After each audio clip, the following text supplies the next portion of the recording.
पुराने समय की बात है। रत्नापुर नाम का एक गांव था। उस गांव के पास एक घना जंगल था जिसमें राजू नाम का तांत्रिक रहता था।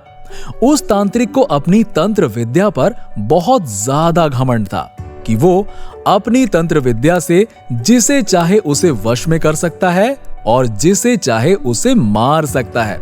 गांव वालों को ये बात पता चल गई कि राजू तांत्रिक अपनी तंत्र विद्या का इस्तेमाल करके गांव के युवकों को एक एक करके अपने वश में कर रहा है और कुछ समय बाद उन्हें मार देता है। एक दिन रात के समय में गांव के लोगों ने एक टोली बनाई और उस तांत्रिक को मारने के लिए उसके घर की ओर चल दिए। जैसे ही वो सभी लोग उस तांत्रिक के पास पहुंचते हैं तो देखते हैं कि वो तांत्रिक अपनी तंत्र विद्या में लीन है और तभी गांव के लोग उसे मिलकर उसकी कुर्सी से बांध देते हैं और कुर्सी को आग लगा देते हैं।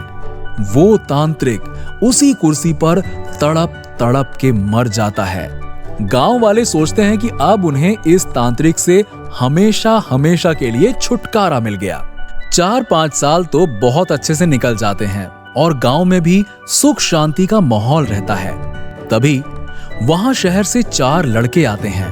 वो सोचते हैं कि क्यों ना आज रात जंगल में बिताई जाए, फिर कल सुबह अपनी मंजिल की ओर चल पड़ेंगे। लड़के घूमते घूमते उस तांत्रिक के इलाके तक पहुंच जाते हैं। वहां वो लोग देखते हैं कि मकड़ी के जाले लगे हुए हैं। गीदड़ वहां भैंसे के मांस को खा रहा है।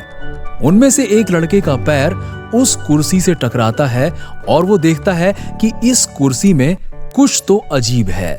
बिना कुछ सोचे समझे वो लड़का उस कुर्सी पर बैठ जाता है और उस लड़के में तांत्रिक की आत्मा आ जाती है। लड़के के अंदर तांत्रिक की आत्मा आते ही वो लड़का जोर जोर से चिल्लाता है, अब मेरा इंतकाम पूरा होगा। अब मैं इस गांव को जलाकर नष्ट कर दूंगा। बाकी के 3 लड़के ये सब देखकर घबरा जाते हैं और वापस गांव की ओर भागते हैं और गांव के सरपंच को ये सारी बात बताते हैं। सरपंच गुस्से में आकर उन लड़कों की डंडे से पिटाई कर देता है और बोलता है कि तुम्हें किसने बोला था उस जंगल में जाने को और कुर्सी पर जाकर बैठने को। लड़के माफी मांगते हैं और अपने दोस्त को बचाने की तरकीब पूछते हैं। सरपंच बताता है कि अगर वो लड़का उस कुर्सी पर से उठ जाए और उस कुर्सी में तुम लोग किसी तरह से आग लगा दो तो शायद तुम्हारा दोस्त उस तांत्रिक की आत्मा के चंगुल से बाहर आ जाएगा। इतनी ही देर में वो लड़का तांत्रिक की कुर्सी के साथ उड़ता हुआ गांव में आ जाता है। तीनों लड़के तभी एक योजना बनाते हैं और उस व्यक्ति को ढूंढते हैं जिसने पहले तांत्रिक की कुर्सी में आग लगाई थी। वो आदमी मिल जाने पर तीनों लड़के उस आदमी से गुजारिश करते हैं कि वो कुछ समय के लिए तांत्रिक के सामने आ जाए। वो आदमी भी मान जाता है और तांत्रिक के सामने आकर खड़ा हो जाता है।